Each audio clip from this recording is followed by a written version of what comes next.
Hello, hello. Check out what we've got for a review today. The new 2025 Lincoln Nautilus. Let's find out how it is. As usual, we'll begin by discussing styling. I think Lincoln has really knocked it out of the park with this vehicle. This is very, very attractive to look at from every angle. And just look at those wheels. Aren't they gorgeous? 22-inch wheels. Look fantastic. Now the Nautilus nameplate has been in Lincoln showrooms for a bit. This is the 3rd generation model. It's by far the nicest looking one they've ever done. But guess what? Things only get better when you step inside.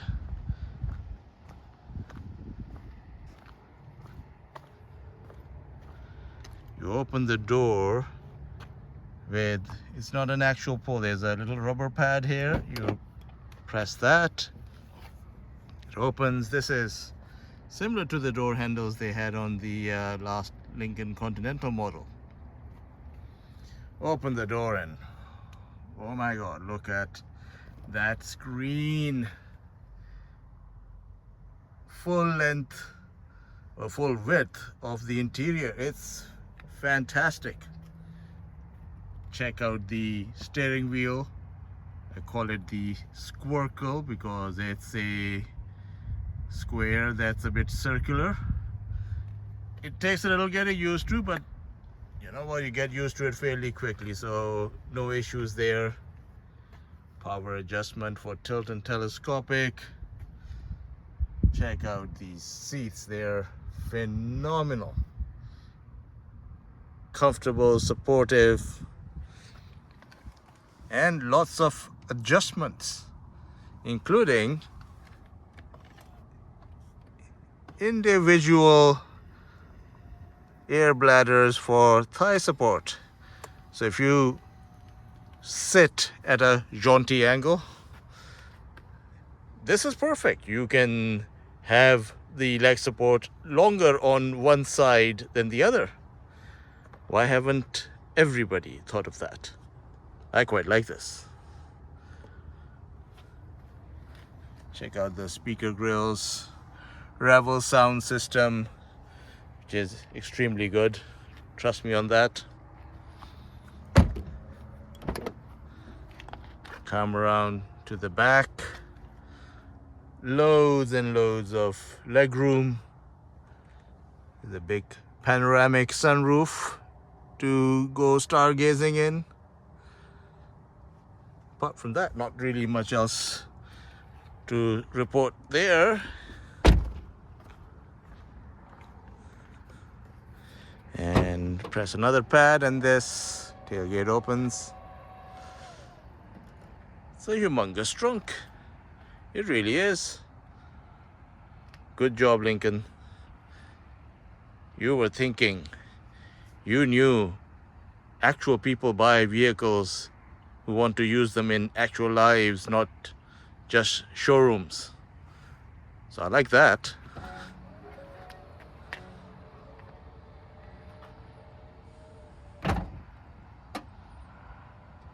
So far, so very good. So very good.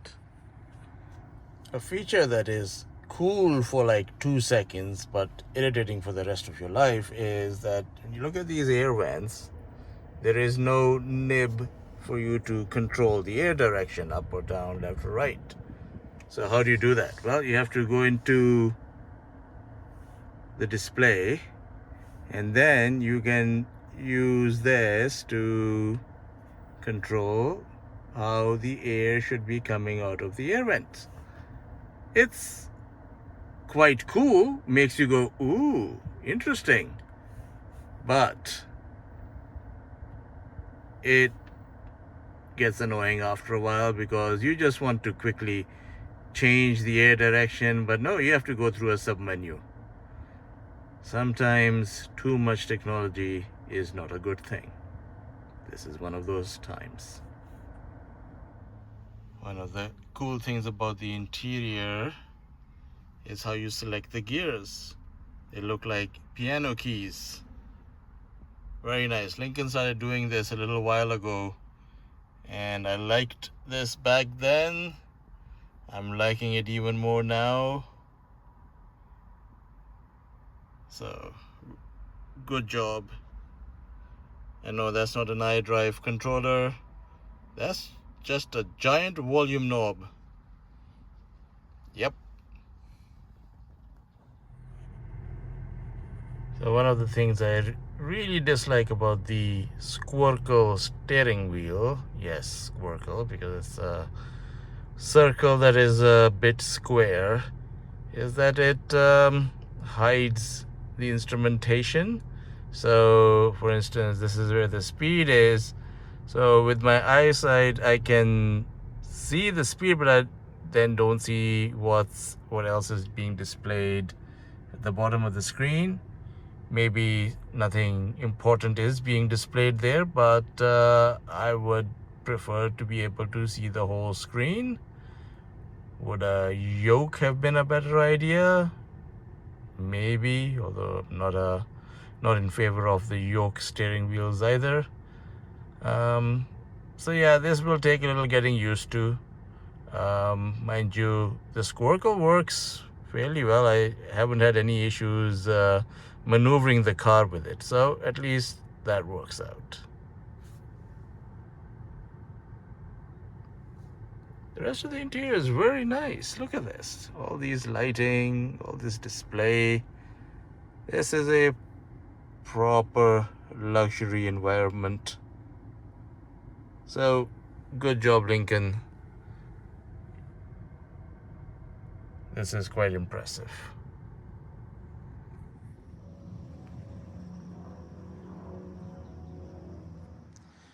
What's under the hood, you ask? Well, to find out, you gotta pull this lever twice,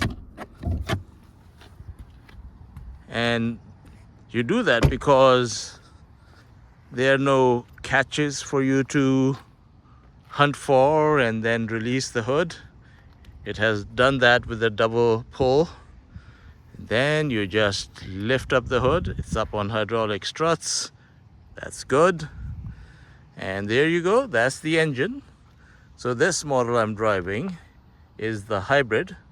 So you get a turbocharged 2-liter 4-cylinder engine coupled with a 100 kilowatt electric motor. Total system output is 310 horsepower. Power is fed to all wheels via a CVT transmission.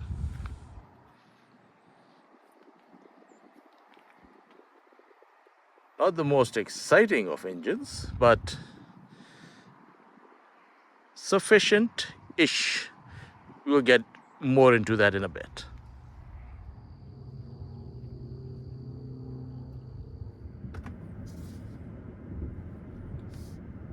Okay, so power and performance. Well, this is a big heavy vehicle with a 4-cylinder engine and a CVT transmission. So, as you would expect, this isn't exactly a rocket ship. It's,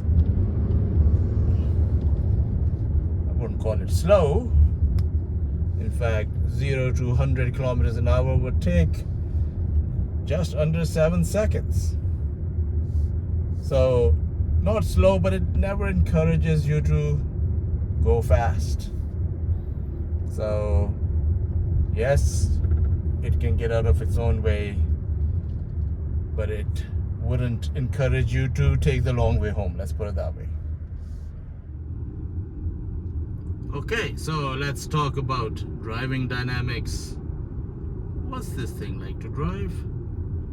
Well, let's put this in the excite mode.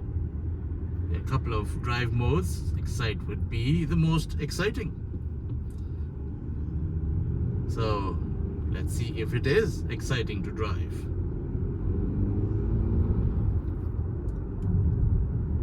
Well, a 4-cylinder is never going to be very exciting in a big vehicle, but thanks to the electric assist, it's not bad at all. You can definitely get used to it, and it does your everyday slog through city very well. And trust me, on the highway it is also extremely comfortable, competent. So a good vehicle, really is.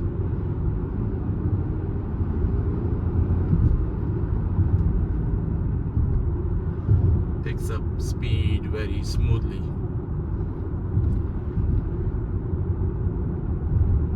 And despite the 22-inch wheels, even in Excite mode, which formed up the suspension, it still rides quite well.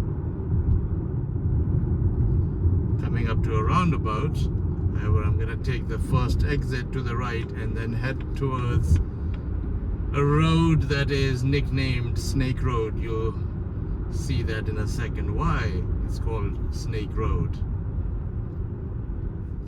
I pretty much bring all cars that I'm testing through Snake Road because you can see how a car handles. If it's too soft, it'll roll and wallow. The road isn't perfect, it's not perfectly smooth, so if the car is too stiff, it will jar you. So let's see how the Nautilus does. See this bit on the map? You can see the squiggly line. Yep. Getting there. Getting there. Following a Tesla, which is a full electric vehicle. And they handle fairly well. The Tesla isn't going very quickly. But let's see how we attack this corner. Oh, yeah, it rolls and wallows a bit. Quite a bit. This is not the sharpest handling vehicle I've ever taken through Snake Road. Well, it's a big, heavy Lincoln crossover. What did you expect?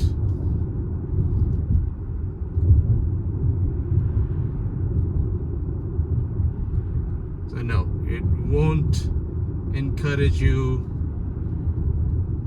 to take the long way home or the twisty way home. But it's comfortable. So, given that this is a hybrid, you're wondering how efficient is this? Well, let's go on a bit of a drive involving city driving and highway driving, and let's see what number we come up with. Stay tuned. CVT transmission might not be the enthusiast choice, but at least in this application it works fairly well. It's very smooth, so if you're looking for smoothness, yeah, it does the job very well.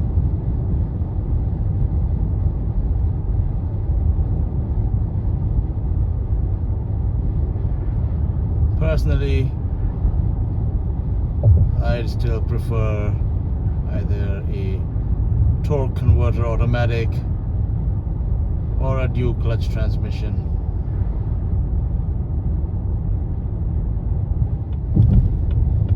Okay, about to get on the highway.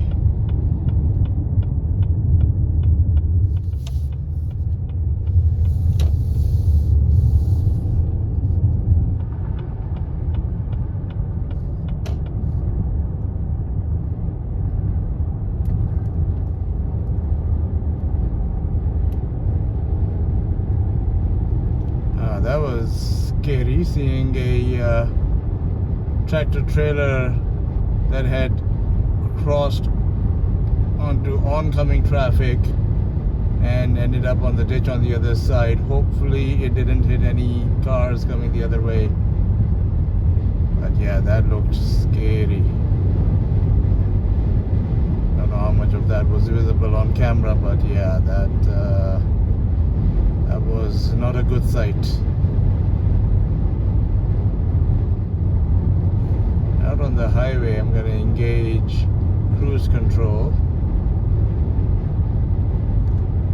I'm going to set it to 110 because the speed limit here is 110.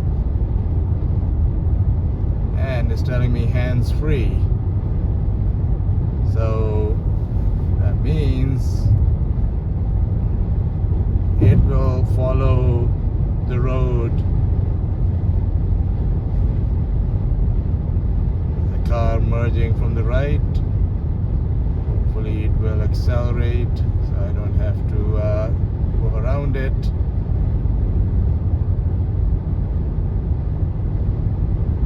Yeah. Okay. Hands free. Curve coming up. Let's see how it does. Hands are nearby to grab the wheel if I need to.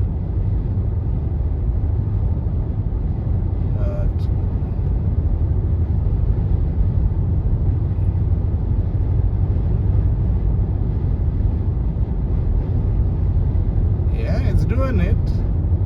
Slightly unnerving experience, but it is doing it.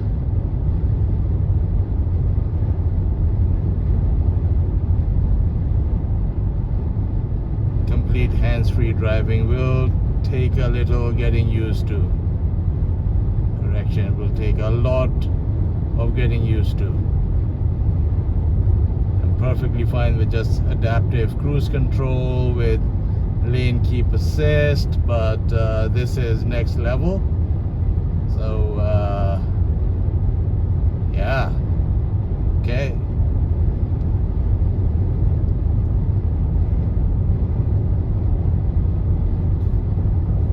Supposed to make you more relaxed covering distance. I'm now right now a little bit more tense because this is kind of new territory for me. But hey, it's doing it. Probably get used to it. Good job, Ford Lincoln. Your BlueCruise is working just fine. My speed has dropped down to 105 kilometers an hour because there is a truck in front of me. Now 18-wheelers in Canada have a speed limit of 105 kilometers an hour. The speed limiter on that truck is working fine, so it is doing 105. And the car has adjusted its speed to 105 to keep a safe distance between me and that vehicle. Now if I change lanes,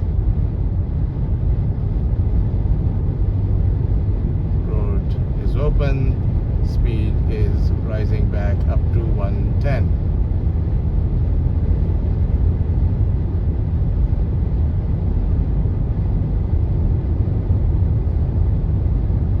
Or 109 as you can see right now. We're going a little bit uphill.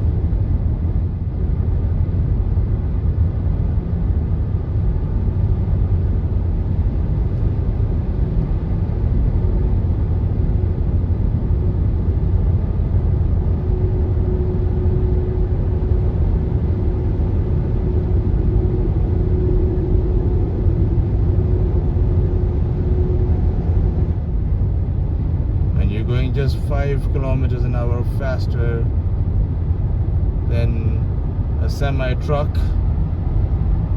It takes a while to overtake the vehicle, but overtake we did.